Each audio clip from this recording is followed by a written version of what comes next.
एक बार पुनः मैं doctor A.K. Pandey YouTube channel की संस्कार संस्कृत शिक्षण के माध्यम से आपको एक बार पुनः आपकी कक्षा में हाजिर हूँ। सबसे पहले आप लोगों को सुप्रभात।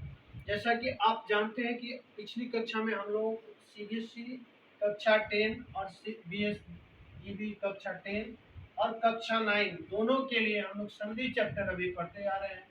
संधि में जैसा कि आपने अभी पिछली कक्षा में पढ़ा था, हम लोगों ने दीर्घ संधि मतलब क्या, दीर्घ संधि क्या होता है कि दीर्घ संधि में ये जो है, दीर्घ संधि में हम लोगों ने पढ़ा था कि यहाँ पे दीर्घ संधि में आप एक बार देखेंगे कि अ या आ हो प्लस अ या आ हो इक्वल आ बनता है। ये आपने एक बार पुनः मैं ये रिवाइज करता हूँ।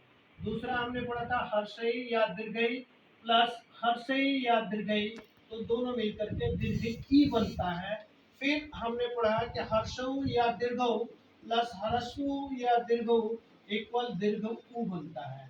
हरस्वरी या दीर्घरी प्लस हरस्वरी या दीर्घरी बराबर दीर्घरी बनता है। ऐसा हम लोगों ने पिछली कक्षा में पढ़ा था।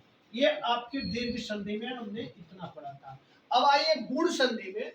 ये स्वर संधि के भेद हम लोग पढ़ रहे हैं। स्वर संधि में ये पहला संधि दीर्घ संधि होता है और दूसरा संधि गुण संधि। दूसरा संधि गुण संधि में जैसे आपने इसका स्ट्रक्चर बनाया, ठीक वैसे ही स्ट्रक्चर बनता है इसका भी। जैसा कि आप देख रहे हैं कि यहाँ पे दीर्घ संधि में हमने पहला जो ये दिया ABCD करके, पिछली कक्षा में हमने पढ़ा था कि ABC और D 4 इसमें फॉर्मूला दिया, 4 स्ट्रक्चर बनाया। ठीक उसी तरह से गुण संधि में ये 4 स्ट्रक्चर बनते हैं। पहला स्ट्रक्चर जो है वो बनता है कि अ या आ, यानी पहले पद का अंतिम वर्ण अ या आ रहे प्लस दूसरे पद का शुरू वर्ण ह्रस्व ई या दीर्घ ई रहे, तो दोनों मिलकर ए बनता है। आप ये स्ट्रक्चर याद रखना है आपको। अगर स्ट्रक्चर ये याद रहता है तो आपको कभी भी इस संधि में कहीं प्रॉब्लम नहीं होता है। जैसा कि आप जानते हो कि यहाँ पे हमने अ दिया, अ मतलब यहाँ पे आप जैसे मान लो कि यहाँ पे देव और प्लस इंद्र लिखा हमने, तो देव का मतलब क्या हुआ, देव का अंतिम वर्ण क्या मिला, अ मिला।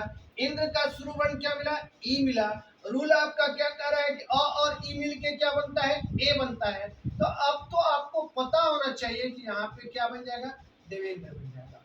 पुनः दूसरा हम लोग अगर अ के बदले यहाँ पे हमने राजा ले लिया, राजा, राज शब्द नहीं लिया, क्या लिया, राजा लिया, और राजा प्लस इंद्र लिया, तो आप क्या बन जाएगा, राजेंद्र बन जाएगा। यानी आ और ई स्ट्रक्चर आपका बता रहा है, रूल बता रहा है कि आ और ह्रस्व ई अगर भी मिलता है तब भी आपका रूल कहता है कि ए ही बनता है, इसलिए यहाँ राजेंद्र बन गया। पुनः आप देखेंगे कि हमने लेता अ और दीर्घ ई लिया, जैसे गण लिया, गण ग और ड़, तो गण में क्या हुआ, ड़ में अ आया और दूसरी तरफ हमने इस लिया यानी दीर्घ ई लिया, तो गण का अ और ई, यानी फिर आपका रूल वही कर रहा है, क्या कर रहा है कि अ और दीर्घ ई मिलता है तब भी ए बनता है, अर्थात यहाँ पे क्या बन जाएगा, ये गणेश बन जाएगा। आप हिंदी वाले के लिए भी ये बन रहा है संधि और संस्कृत वाले के लिए। संस्कृत में बस इतना ही ध्यान रखना है कि यहाँ पे अगर इंद्र के बदले इंद्र रहेगा तो यहाँ आप भी इंद्र डालो, यहाँ भी अगर ईसा रहा तो आप भी ईसा गणेशा डालो। तो इसलिए हिंदी और संस्कृत, ये मैंने इसीलिए यहाँ पे लिखा कि हिंदी और संस्कृत ये दोनों के लिए ये कक्षाएं हैं, ये दोनों लोग इस बात को ध्यान में रखेंगे। दूसरा हमने लिया कि अगर यहाँ पे अ और दीर्घ ई लिया, अगर दूसरा एग्जाम्पल हम लेते हैं कि आ और दीर्घ ई रहेगा तब भी ए ही बनता है। जैसे गण के बदले हम यहाँ पे राजा, राजा प्लस ईस ले लिया, तो यहाँ पे ये राजेश बन जाएगा। रूल आपका क्या हुआ कि राजा, और राजा का अंतिम वर्ण क्या, आ आया, ईस का शुरू वर्ण क्या हुआ, ई हुआ, इसलिए ये राजेश बन गया। दिन जोड़ ईस दिनेश बन जाएगा, गण जोड़ ईस गणेश बनेगा, रमा जोड़ ईस रमेश हो जाएगा, महा जोड़ ईस महेश। इस तरह से आपको अगर संधि करना हो, विच्छेद करना हो, दोनों आप ए रूल से कर सकते हैं।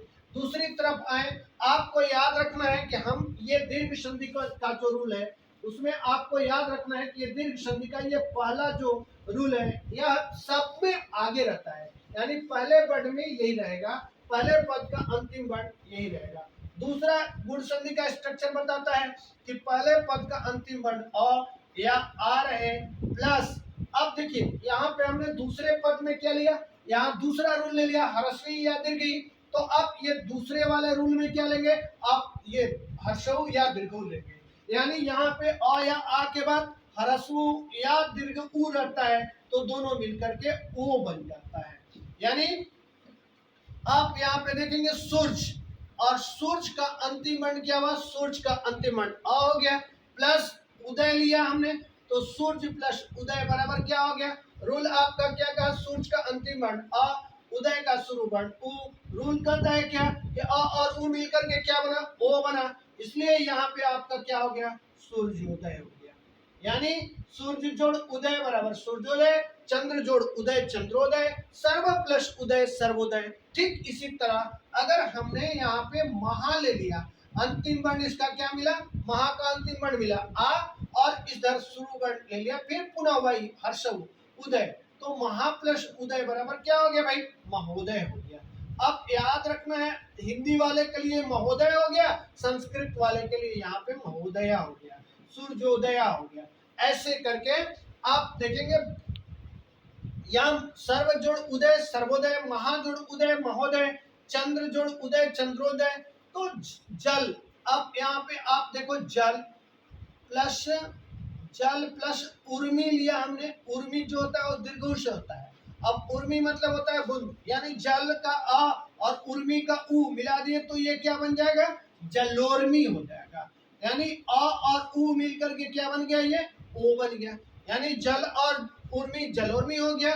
उसी तरह से हम अगर यहाँ पे लिए महा प्लस उर्मी तो क्या हो जाएगा भाई, महोर्मी हो जाएगा, महा प्लस उर्मी बराबर महोर्मी। तो इस तरह से हमारा याद रखना है कि यह अगर ये इस तरह से आपको अगर संधि करना आता है तो ध्यान रखना है कि हम अ और उ मिलाएंगे तब भी ओ बनेगा, आ और उ मिलाएंगे तब भी ओ बनेगा।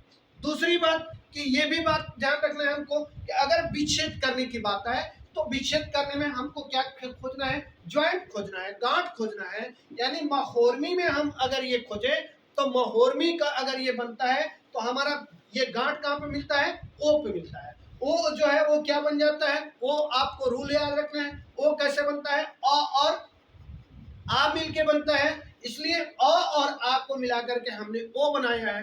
अब आपको महोर्मी जब करना है तो ध्यान रखना है कि म आप नहीं लिख सकते हो, क्योंकि म कोई शब्द नहीं होता है, शब्द हमारा क्या होता है, महा होता है, इसलिए हम वहां पे महा करेंगे। और उर्मी का याद रखना है कि उर्मी जो है ह्रस्व उ से नहीं बल्कि दीर्घ उ से होता है, इसलिए यहाँ पे अब महोर्मी हो गया। ये दो रूल आपके हो गए। आज तीसरा रूल हम लोग आते हैं, फिर पुनः वही आपको बताया हमने कि अ या आ रहेगा प्लस, अब यहाँ पे आपने देखा ये अ आप शुरू में रहेगा हर्षई हर्षऊ ले लिया तो री हो जाएगा, यानी अ या आ प्लस ह्रस्व री या दीर्घ री, तो दोनों मिलकर के अर बन जाता है। अ और र में हलंत, ये र हलंत जो है ये रेफ में कन्वर्ट हो जाता है, मीन्स यहाँ पे आप हम डालेंगे यहाँ पे जैसे देव, देव का अंतिम वर्ण हमने लिया अ, देव प्लस ऋषि इक्वल क्या बन गया, देवर्षि, देव प्लस ऋषि बराबर देवर्षि। आप यहाँ पे आपने देखा कि देव का अंतिम वर्ण अ मिला, ऋषि का शुरू वर्ण ये री मिला, और दोनों मिलकर के ये क्या बन गया, देव, यानी देव में से ये व में से अ निकल गया तो वह आधा बचा, मगर यह अ आकर के मिला करके इस वाक को पूरा कर दिया, इस तरह से देवर्षि। मगर यही चीज हम अगर यहाँ महाजोड़ ऋषि कर दिए तो महर्षि नहीं होकर के बल्कि यह भी महर्षि ही होता है। क्यों, क्योंकि आप जानते हो कि अ या आ मिल करके अ या आ प्लस री, यानी आ और री मिला तब भी और ही बना, इसलिए यहाँ पे महर्षि हो गया। आगे हम यहाँ पे आपको बताएं कि शीत प्लस ऋतु, शीत और ऋतु तो बराबर क्या बन जाएगा, यहाँ पे शीतर्तु हो जाता है, शीत प्लस ऋतु बराबर शीतर्तु हो जाएगा, शीत ऋतु शीतर्तु। और ठीक इसी तरह से आपको याद रखना है कि वर्षा, वर्षा में भी आ आता है और ऋतु होता है, तो इसमें डबल रेफ हो जाता है। क्यों? क्योंकि एक वर्षा का ये रेफ और एक ये अर का र वाला रेफ, और ये भी जो बनेगा वो वर्षार्तु ना होकर के क्या बनेगा, वर्षर्तु बनेगा। इस तरह से ये तीसरा हो गया। चौथा एक रूल होता है इसमें, याद रखना है, चौथा बहुत ये संस्कृत में इसका प्रयोग है, हिंदी में तो ना के बराबर है। अ या आ रहेगा प्लस री रहेगा, री। आपने पढ़ा होगा कि ये स्वर में एक री भी आता है, सब री बराबर ये जो है अर के बदले यहाँ पे अल बन जाता है। अल जो बना तो कैसे बना, यहाँ पे री तव, तव तव प्लस लिकार बराबर ये तवल कार हो जाता है। ये ल आधा हो जाएगा और तवल कार, तव प्लस लिकार बराबर तवल कार। तो इस तरह से आप ये चार, इसका कोई खास इंपॉर्टेंस नहीं है, हिंदी में ये तीन ही रखता है, मगर आप ये जान लें कि अगर ऐसा कभी आता है तो ये इसका भी प्रयोग आपको पता होना चाहिए। तो इस तरह से आज हमारी गुण संधि का यह कक्षा यहीं पे समाप्त होती है। फिर मिलेंगे अगली कक्षा में। आपको अगर हमारी यह कक्षा अच्छी लगती है तो आप हमारी मनोबल बढ़ाने के लिए इसे सब्सक्राइब करें या अपने दोस्तों तक पहुंचाएं। आगे भी आपको इस तरह की कक्षाएं मिलती रहेगी।